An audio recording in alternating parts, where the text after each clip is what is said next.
안녕하세요. 대학 청년부 여러분. 오늘 아모스서 8장, 9장 바이블 타임 묵상 나누도록 하겠습니다. 7장에 보면 우리가 세 가지 환상에 대해서 나왔었죠. 메뚜기와 불과 다림줄에 대한 환상을 하나님께서 아모스 선지자에게 보여주셨습니다. 그리고 오늘 8장, 9장에서는 두 가지 환상이 더 더 하나님께서 말씀해 주시는 것을 볼 수가 있습니다. 8장 1절에서는 여름 과일 한 광주리 환상을 보여주십니다. 여름 과일은 히브리어로 카이츠라고 하고 끝이라는 단어는 캐츠라고 합니다. 발음이 비슷하죠. 성경에는 이렇게 종종 언어 유희를 볼 수 있습니다. 요즘 말로 치면 이제 라임을 맞춘다 뭐 이런 것으로 볼 수 있는데 문학적인 표현으로 보면 될 것 같습니다. 어쨌든 이 여름 과일 한 강주리는 당시에는 마지막 수확물을 의미했습니다. 마지막, 즉 끝이다라는 것을 보여주고 있는 것입니다. 심판의 날이 가까워 왔다라는 것을 보여주고 있는 것입니다. 그리고 3절에 보면 그날에는, 여기서 그날은 바로 하나님의 심판의 날을 의미합니다. 많은 사람들이 죽어서 노래가 애곡으로 변할 것이라고 했습니다. 6장에서 봤듯이 그들은 파티를 막 했습니다. 노래도 하고 술도 마시고 막 이렇게 파티를 했는데 그 즐거움과 기쁨의 노래 대신 애곡이 그들 가운데 있을 것이다 라고 하나님께서 말씀하고 계십니다. 4절을 보면 여전히 이 심판의 메시지는 지도자들에게 향하고 있는 것을 볼 수 있습니다. 그들은 가난한 자를 삼키고 힘없는 자들을 망하게 하고 있었습니다. 이 5절에서 6절을 보면 그들이 어떻게 이 가난한 자를 삼키고 힘없는 자를 망하게 했는지 볼 수 있는데요. 5절에 보면 그들은 하나님께 예배를 드리는 그런 시간과 그런 기간에도 예배에 집중해서 하나님께 뭔가 말씀을 듣고 그 말씀에 따라 살려고 하는 것보다는 그 마음에는 이것이 빨리 끝나서 장사를 언제 할 수 있을까, 어떻게 장사를 할 수 있을까만을 고민했던 것을 볼 수 있습니다. 그들의 마음에는 하나님이 아니라 돈이 있었던 것을 볼 수가 있습니다. 그리고 장사를 하면서도 거짓 저울을 만들어서 돈을 많이 받고 물건은 작게 주었습니다. 그리고 6절에 보면 그렇게 번 돈으로 힘없는 자들과 가난한 자들을 사서 노예로 부려먹은 것을 볼 수 있습니다. 7절에 하나님은 이들의 모든 행위, 이 악행들을 잊지 않을 것이다 라고 말씀하고 계십니다.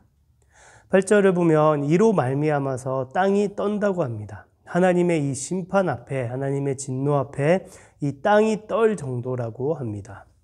오직 이 말씀을 정말로 들어야 되는 그 이스라엘의 지도자들만이 이 하나님의 말씀을 하찮게 여기고 있는 것을 볼 수 있습니다. 9절, 해가 대낮에져서 백주의 땅이 캄캄해집니다. 네, 이것은 심판의 날을 상징하는 것으로 볼 수 있고요. 그리고 10절, 또 앞에 3절에서 얘기했듯이 많은 사람이 죽음으로 말미암아 노래가 애곡으로 변할 것이다 라는 것을 하나님이 또 한 번 말씀하고 계십니다. 그리고 11절에서 13절은 이제 기근이 오는데 양식이 아니라 물이 아니라 바로 하나님의 말씀에 대한 기근이 올 것이다 라고 합니다. 이 바다에서 저 바다까지, 그리고 북쪽에서 동쪽까지, 북쪽으로 또 동쪽으로 사람들이 하나님의 말씀을 구하려고 막 돌아다니지만 결코 얻지 못할 것이다 라고 합니다. 아모스의 말씀을 이 거부한 사람들에게 하나님께서 다시 말씀하시지 않는다는 것이죠. 이미 대신에 이때에는 우리가 한번 생각해 볼게요. 이미 이때에는 율법이 있었고 율법은 하나님의 말씀입니다. 분명히 하나님의 말씀이 존재하고 있는데 왜 말씀을 듣지 못한다고 하셨을까요? 여기서의 말씀은 선지자들을 통한 하나님의 계시를 말씀합니다. 하나님이 율법을 주셨지만 그 율법을 제대로 살지 못하는 그 백성들에게 하나님은 계속해서 나아가서 선지자들을 통하여 이스라엘 백성을 돌이키게 하셨던 것을 볼 수가 있습니다. 잘못 살고 있는 이스라엘 백성들을 하나님은 선지자를 통해 말씀하십니다. 돌이키라, 돌아오라, 회개하라 라고 하나님은 말씀하고 계십니다. 그러나 여전히 그들은 돌이키지 않습니다. 그러나 그날이 오면, 심판의 날이 오면, 마지막 때가 오면 더 이상 하나님의 말씀은 선포되지 않을 것입니다. 우리는 지금 하나님의 말씀을 들을 수 있을 때 우리가 하나님 앞에 나아가고 돌이켜야 합니다. 그리고 14절에 사마리아와 단에 있는 우상들에게 절한 사람들은 엎드려지고 다시 일어나지 못할 것이다 라고 말씀하고 있습니다. 그리고 9장은 아모스가 받은 마지막 5번째 환상인데요. 이 머리 기둥과 문지방이 하나님이 머리 기둥을 쳐서 문지방이 흔들린다라는 표현이 있는데 머리 기둥은 그 기둥의 꼭대기를 얘기하고요. 문지방은 기둥의 맨 아랫부분을 얘기합니다. 한마디로 말하면 이 표현을 합치면 성전 전체 건물을 얘기하는 것을 볼 수가 있습니다. 그것이 부서지고 무너져서 하나님을 예배하러 온 사람들, 앞선 지도자들처럼 마음 없이 형식적으로 나오고 삶은 거짓의 삶을 살고 있는 그들의 머리에 떨어져서 그들이 결국 죽을 것이다 라고 말씀하고 있습니다. 2절에서 4절을 보면 이 하나님의 심판은 아무도 피할 수 없는 것임을 볼 수가 있습니다. 아무도 도망갈 수 없습니다. 왜냐하면 스올에 있더라도, 지옥이죠. 그 다음에 하늘에 있더라도, 이것은 뭔가 영적 세계를 뭔가 얘기하는 것 같은데요. 영적 세계의 가장 높은 곳과 가장 낮은 곳입니다. 그리고 갈매산 꼭대기와 바다 밑, 이것은 창조 세계의 가장 높은 곳과 가장 낮은 곳을 상징하는 것을 볼 수 있는데요. 한마디로 내가 어디에 있든 모든 곳이라는 거죠.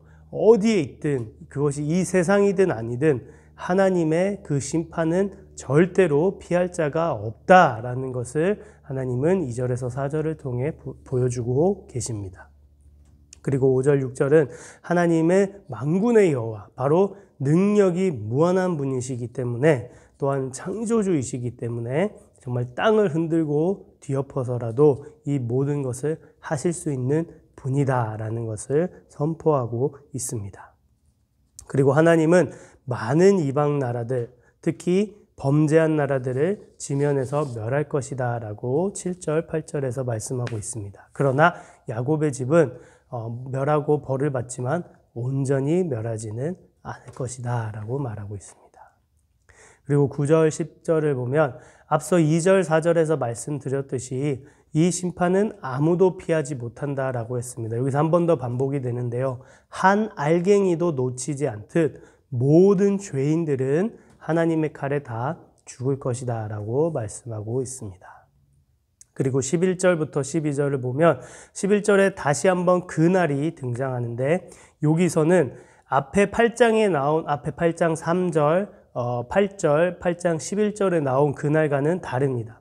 8장에 나온 것은 심판의 날이고 9장 11절에 나오는 그날은 구원의 날, 회복의 날을 말하고 있습니다. 이 11절에서 12절을 보면 하나님께서 이 무너진 다윗의 장막을 세우고 일으켜 세우고 돌이키고 이들을 회복할 것이다 라고 말씀하시면서 이 아모스의 9장 말씀이 끝나는 것을 볼 수가 있습니다. 오늘 저한테 주신 한 구절 말씀은 9장 10절 말씀입니다. 내 백성 중에서 말하기를 화가 우리에게 미치지 아니하며 이르지 아니하리라 하는 모든 죄인은 칼에 죽으리라 라는 말씀입니다. 이스라엘은 이 아모스 선지자가 1장 말씀을 선포했을 때까지만 해도 굉장히 기쁘고 즐거움으로 가득 찼을 것 같습니다. 왜냐하면 이스라엘 주변에서 호시탐탐 이 이스라엘을 노리고 괴롭히던 그들 하나님께서 심판하신다라고 말씀하셨기 때문입니다. 이 심판의 날은 이들에게 축제의 날이고 기쁨의 날인 것을 볼 수가 있습니다. 근데 갑자기 반전이 일어나죠. 나머지 2장부터 9장 말씀은 전부 다 하나님의 백성인 이스라엘 자손들에게 하나님께서 말씀하고 있습니다. 더 자세하게 이방 나라들이 지었던 죄보다 더 자세하게 구체적으로 그들의 죄를 나열해 주시고 그들에게 어떤 심판이 있을지 어떤 모습으로 나아갈지 그것을 하나님이 말씀하고 계십니다. 그리고 오늘 말씀에서는 8장 4절에서 6절에 그들의 죄가 나열되어 있는 것을 볼 수 있습니다. 그들의 죄는 두 가지로 볼 수가 있습니다. 첫 번째는 하나님을 무시했습니다. 이들은 하나님께 예배를 드리러 갔습니다. 이 지도자들은 하나님의 율법에 따라 이 월삭에도 또 안식일에도 하나님께 예배를 드리러 나아간 것을 볼 수 있습니다. 이들의 겉모습은 착실해 보일 수가 있죠. 근데 중요한 것은 그들의 속 마음이 과연 어땠냐라는 것입니다. 하나님은 마음의 중심을 보신다고 하셨습니다. 그들의 중심에는 하나님이 아니라 돈이 있었습니다. 이 돈에게 마음을 빼앗긴 것이죠. 그러나 예배에 나와서도 이들은 하나님께 하나님께 집중하는 것이 아니라 어떻게 하든 이것이 빨리 끝나서 돈을 벌어야겠다라는 생각만 머릿속으로 계속 굴리고 있는 것입니다. 차라리 이방 나라 사람들은 하나님께 예배를 드리지 않잖아요. 그러면 차라리 아예 그냥 끝나는 것인데 하나님 앞에 예배 드리러 나와서 정말 그 마음에 정성이 하나도 없는 것을 드리는 것은 하나님을 무시하는 것이다라고 볼 수 있습니다. 그들의 두 번째 죄는 그들의 이웃을 속이고 노예 삼았습니다. 장사의 목적은 당연히 이윤을 남기는 것입니다. 그것을 가지고 뭐라 할 사람은 없습니다. 근데 문제는 속일 때 발생합니다. 이 당시에는 무게를 젤 때 저울을 사용했습니다. 우리가 다들 시소를 한번 타봤을 것인데요. 한 사람이 끝에 앉아 있고 또 다른 사람이 끝에 앉아 있으면 만약에 같은 무게라면 이것은 균형을 이루게 됩니다. 근데 같은 무게라도 이 양 끝에 앉아 있는 사람 중에 한 명이 조금이라도 앞으로 당겨오면 이것이 시소가 균형을 잃고 이 앞으로 나온 사람에게 시소의 균형이 쏠리는 것을 반대편으로 쏠리는 것을 우리가 볼 수 있습니다. 저울도 마찬가지의 원리인데요. 조금만 추를 조절하거나 아니면 이 양옆에 있는 위치를 조금만 조절해도 이 시소의 저울의 균형이 맞지 않기 때문에 상인들은 엄청난 이윤을 벌 수 있었습니다. 그들은 그렇게 돈을 벌었던 것입니다. 가난한 사람들을 속여서 곡식은 작게 주면서 돈은 많이 가로챘습니다. 결국 그 사람들에게서 돈을 다 빼앗자 이들이 더 이상 곡식을 사 먹을 돈이 없는 거예요. 그러면 그들에게 돈을 나눠주고 하는 것이 아니라 오히려 그 가난한 사람들의 돈으로, 은으로, 신발로 사서 노예를 삼는 것을 볼 수 있습니다. 이것이 바로 이스라엘의 지도자들이 한 죄입니다. 이에 대해서 하나님은 심판을 말씀하고 계십니다. 이 8장, 9장 나머지가 다 하나님의 심판에 대한 말씀인 것을 볼 수 있는데요. 그 심판을 하시는 모습에서 우리는 하나님에 대해서 또 두 가지 모습을 발견할 수 있습니다. 첫 번째는 하나님은 모든 행위를 잊지 않으신다라는 것입니다. 8장 7절 말씀인데요. 여호와께서 야곱의 영광을 두고 맹세하시되 내가 그들의 모든 행위를 절대로 잊지 아니하리라 하셨나니 우리는 잘 잊어버립니다. 우리가 했던 잘못들, 약속들도 잊어버리고요. 또 내가 했던 실수들도 잘 잊어버리고 우리가 지었던 죄들에 대해서도 우리는 잊어버립니다. 그 당시에는 굉장히 나를 찌르고 아플 수 있지만 시간이 지나서 우리는 언제 그랬나는 듯이 잊어버리고 맙니다. 하지만 하나님은 그것들을 모두 기억하신다라는 것입니다. 그 모든 행위를 잊지 않고 결국 그 모든 행위 하나하나에 대한 심판이 있을 것임을 알 수 있습니다. 두 번째로 하나님은 끝까지 찾아내신다라는 것입니다. 9장 1절에서 4절을 보면 하나님의 심판이 임할 때에 이것을 피할 자가 없는 것을 볼 수 있습니다. 하늘과 지옥, 산 꼭대기, 바다 밑에 있을지라도 하나님은 끝까지 찾아가서 심판을 하실 것이다 라고 하십니다. 우리는 절대로 하나님으로부터 도망갈 수 없습니다. 모든 사람을 심판하실 것입니다. 이것은 굉장히 중요한 부분이죠. 죄를 짓는데 그 죄를 하나님이 다 기억하고 계시고 모두 다 기억하고 계시고 그것들을 끝까지 심판하실 것이다 라는 굉장히 무서운 메시지입니다. 이것을 들으면 어떻게 반응을 해야 할까요? 회개하면서 나아가야죠. 근데 문제는 이것을 들은 이스라엘 지도자들은 그렇게 하지 않았다라는 것입니다. 그들은 그들의 죄를 지적하는 하나님의 말씀 앞에 또 그 죄를 지은 자들을 심판하신다라는 이 하나님의 성품을 보여준 이 말씀 앞에 그들은 전혀 미동이 없습니다.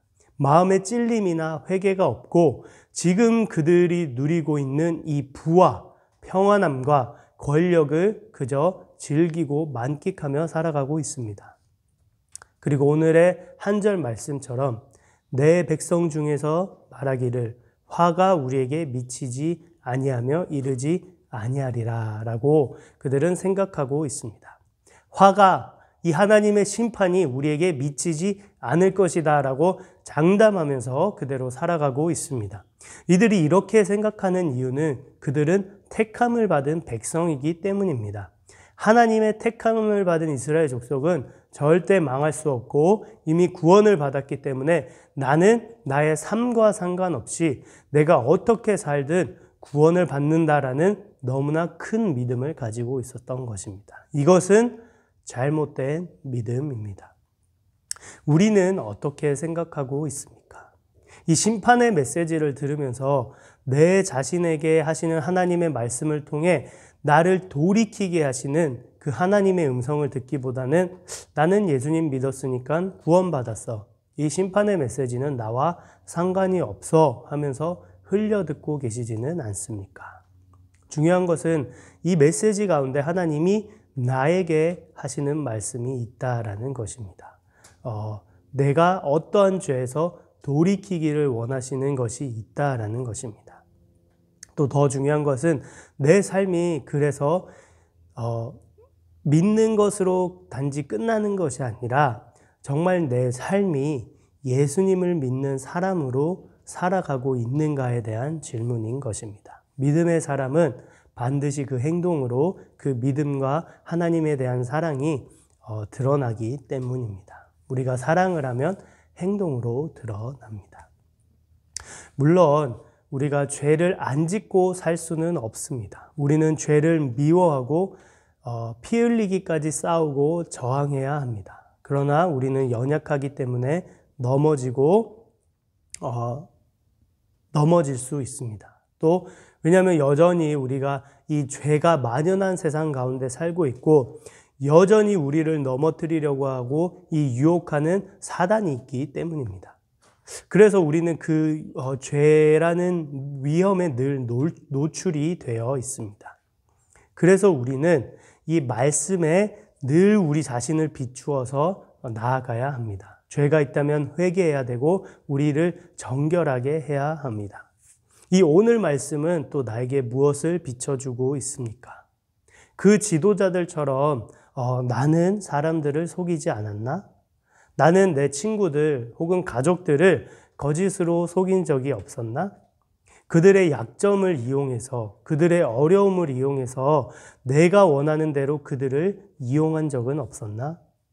혹시 이 말씀 가운데 또 그런 것들이 생각나고 드러난다면 피하지 마시고 겸손하게 말씀 앞에 무릎 꿇고 회개하며 돌이키며 나아가기를 소망합니다. 우리 믿는 사람들도 죄를 짓고 넘어질 수 있습니다. 감사하게 하나님은 그것을 말씀해 주십니다. 그때 우리는 돌이키면 되는 것입니다. 하나님, 내가 또 이런 거짓의 죄를 지었습니다. 하나님 죄송합니다. 용서해 주십시오. 그리고 말씀에 따라 하나님 다시 한번 거룩하게 살아가겠습니다 하고 하나님께 돌아오면 되는 것입니다. 우리도 오늘 말씀에 비추어서 이웃을 속이는 것이 아니라 정직하게 살아가기 원합니다. 예수님은 자신을 희생해서 나의 생명을 살리셨습니다. 나도 오늘 내가 조금 손해보더라도 내가 희생하더라도 이웃을 살리는 그런 하루가 되기를 소망합니다. 기도하겠습니다. 하나님 아버지 감사합니다. 오늘 또 말씀을 통해서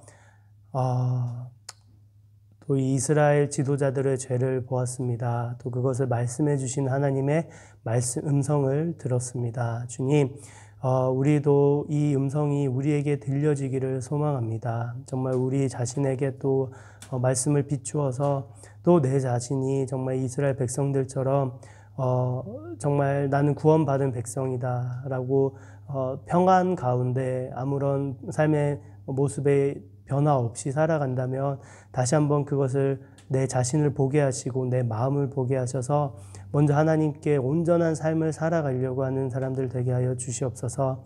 또한 내가 또 거짓으로 이웃을 속인 것이 있다면 또 예배 가운데 하나님보다 다른 것을 더 생각하거나 사랑한 것이 있다면 다시 한번 돌이키며 나아갑니다. 그래서 하나님을 가장 사랑하고 이웃을 정말 내 몸과 같이 정말 희생하고 헌신하며 예수님처럼 사랑할 수 있는 저희 될 수 있도록 인도하여 주시옵소서.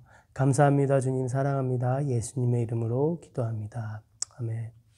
오늘 하루 말씀에 따라 살아가는 저희 되기를 소망합니다.